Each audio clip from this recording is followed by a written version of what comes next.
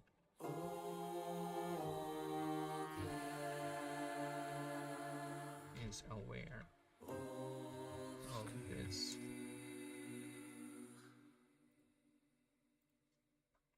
need.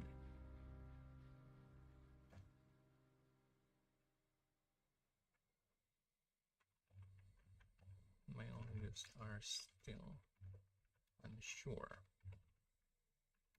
because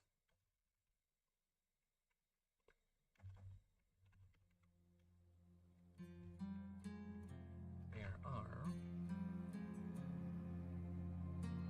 cases of OnlyFans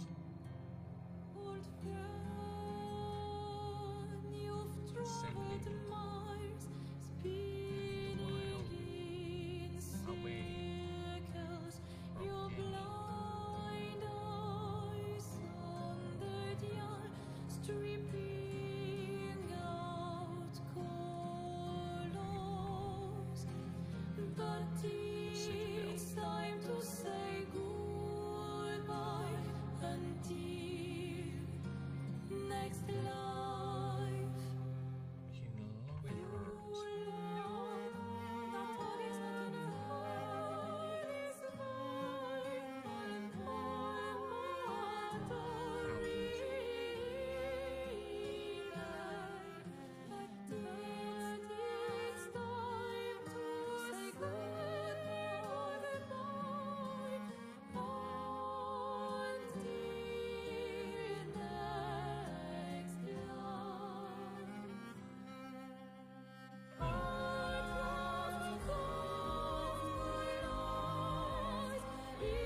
Notre voyage s'arrête, nos chemins divergent. Alors que l'un s'éteint, écoute le chant lointain. Laisse derrière nous ce cœur immortel. Dans ce monde peint, l'amour est artificiel. Dans ces mondes reculés, nos histoires se rejoignent, dérivant vers des toiles incertaines. Dans nos cœurs, un lien éternel brille. Nos dessins se confrontent. Pour nos âmes enlacées, pour nos cœurs déchirés. Unfortunately, I have to call it people because I do need to go out, which is a shame because I am quite in the zone for this. Food.